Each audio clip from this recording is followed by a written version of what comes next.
Let's make homemade vegan chocolate, healthy chocolate made with only 3 ingredients plus a little bit of salt and vanilla extract.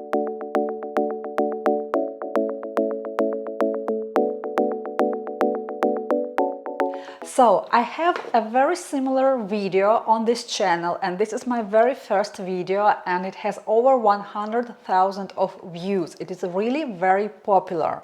There I teach step by step how to temper dark chocolate, vegan dark chocolate, if you use cacao paste, or it can be cacao liqueur or cacao mass. This is the same name for the same ingredient.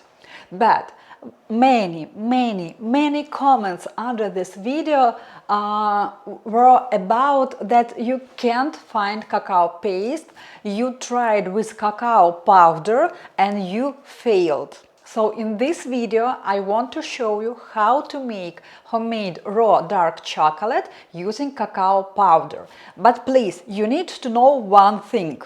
If you are very new in pastry life, if you temper chocolate first time ever, I highly recommend you to use cacao paste, and I recommend it to all my students, and I already taught like over 3,000 students in my online school.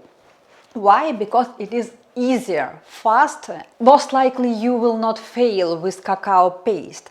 It is not a very common ingredient. You probably will not find it in any supermarkets, restaurants. I don't know why. I think I want to eat probably.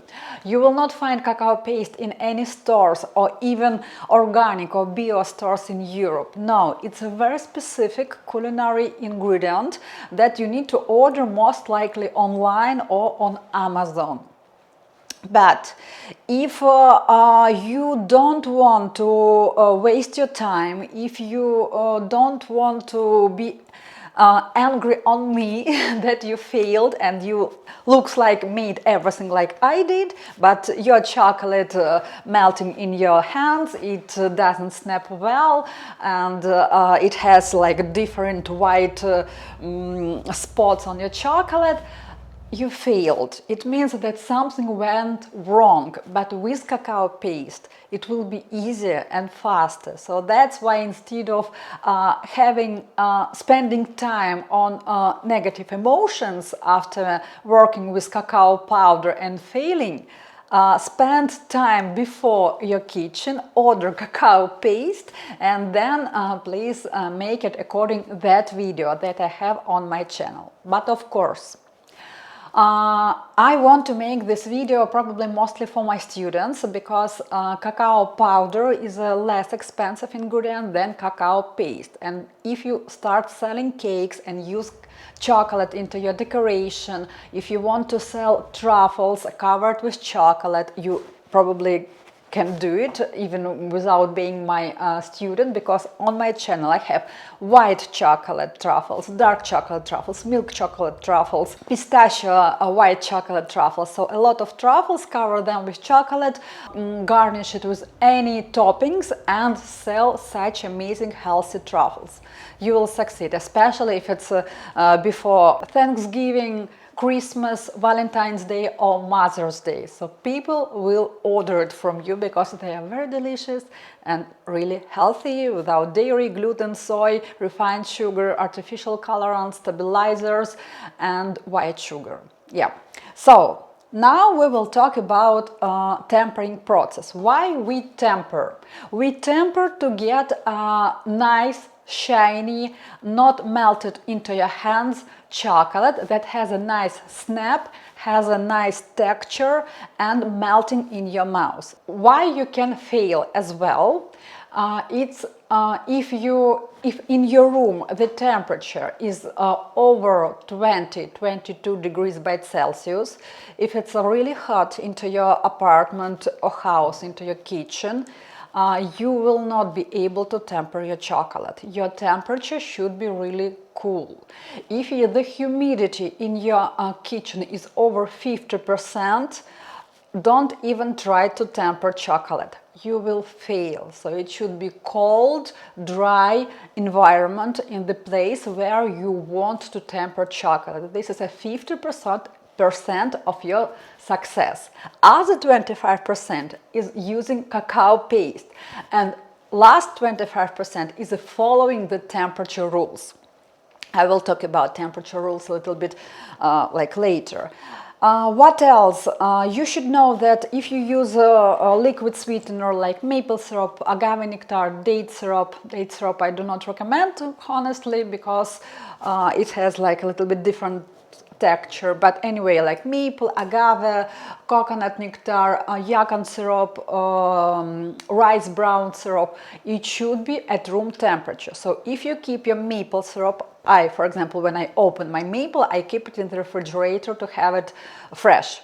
So when I decide to use it into any of my desserts, including chocolate, I leave it into the counter for about 1 hour to get it at room temperature. It's very important. Next moment, your bowl where you will be melting your chocolate should be completely dry. If such happen, because we will be making a steam, we will be using a double boiler, so I have water here. If from the steam or such happen that some drops of chocolate comes into your chocolate, you will fail. So it should be very dry, everything here, yeah, and your spatula that you use to mix your chocolate should be very dry.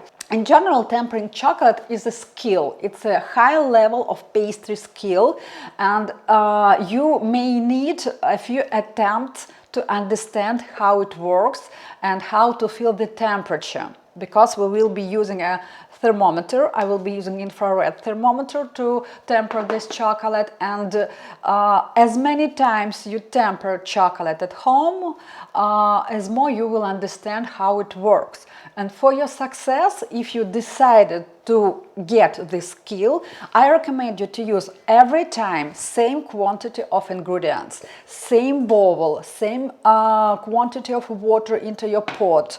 For me, it's very important because I can predict how fast it will melt and when I need to take it out from the stove, from the temperature, from the steam. So that is all. Let's get started. In the bowl, we put our cacao butter. You can see I have a cacao butter in such waffles.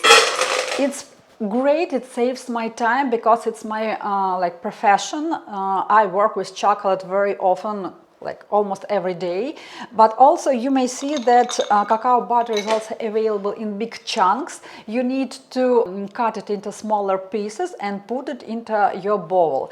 In chunks, cacao butter is cheaper.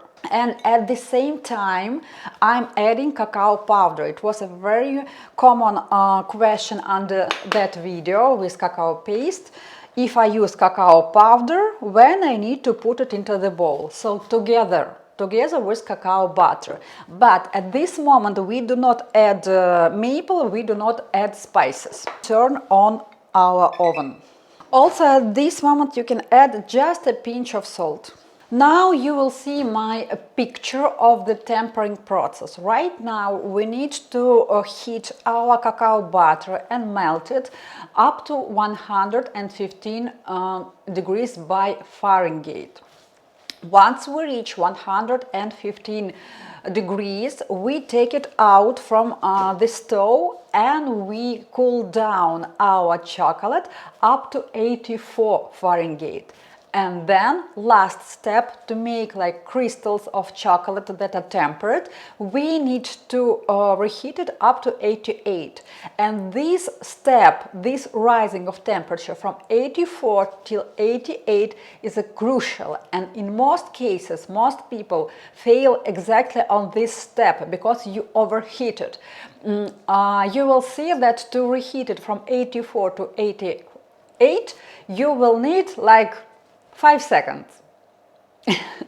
Really 5 seconds, and this is very important. Also, I will take right now a towel, so to prevent any water that come from the bottom. So you can see here is like a kind of steam is coming out right now. I'm very serious in this video because I really appreciate that that video became kind of viral. It's over 100,000 of views, so people want to learn how to do it. But when I see in the comments that I failed or something went wrong, I have a lot to say. But I hope if you watch this video, I will link it to that video as well, you will find some answers to your questions why you could fail. So once you see it is starting melting just a little bit, we stir it. And now you see it is melting, and the process will be faster and faster. One more tip, you should stir it all the time. You can't just leave it and go. No, this way you will burn the bottom chocolate and will not melt evenly the top one. So we stir it all the time. Let's check the temperature. Okay, 111, so we can take it out. I will put my towel here. At this moment I'm adding my sweetener that is at room temperature. And I continue really fast working with my chocolate. You see it is changing the shape, but it's totally okay. You need to work really fast to get another texture. At the same time we're adding our vanilla extract. And continue. Stir all the time until you will get a nice thick chocolate consistency. Up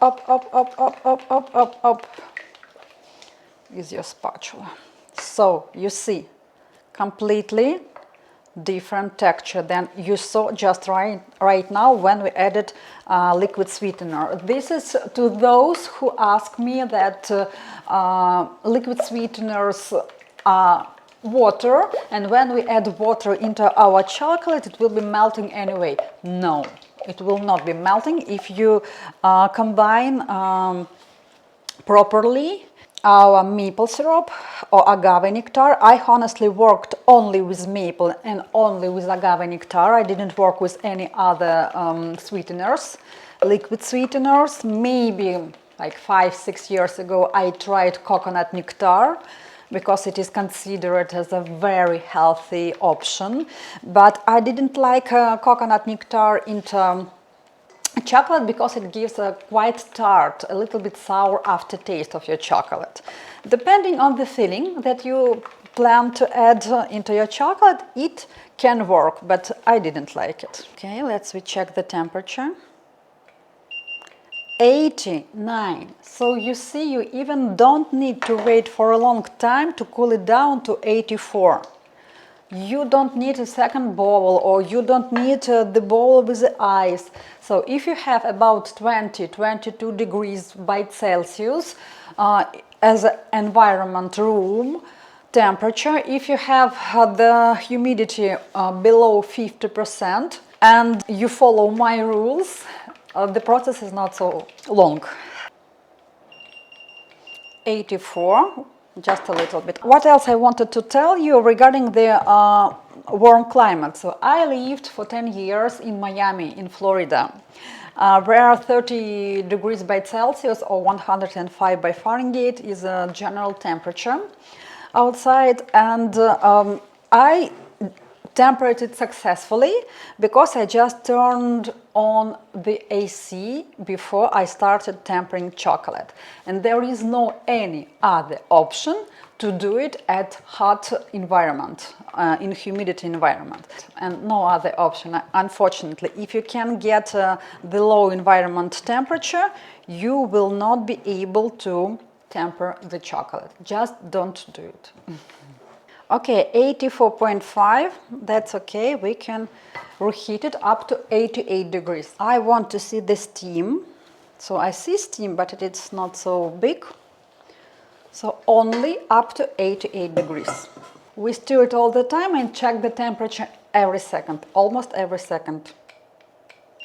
84.9, 85.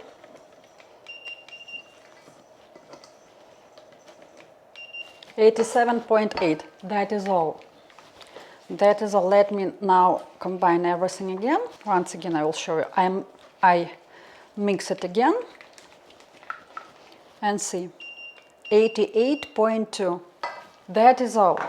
I tempered this chocolate to make healthy Dubai chocolate, so I will grab that mold right now, and you will see the same part of this video in this dark chocolate tempering process with cacao powder, and also in my Dubai healthy chocolate without gluten and white sugar. So let's do it. Now we are waiting when this layer becomes matte. Our Dubai pistachio kataifi dough. Let's put it here. And we need to cover it with the chocolate that is also tempered. Let's wait when it becomes hard and see the result.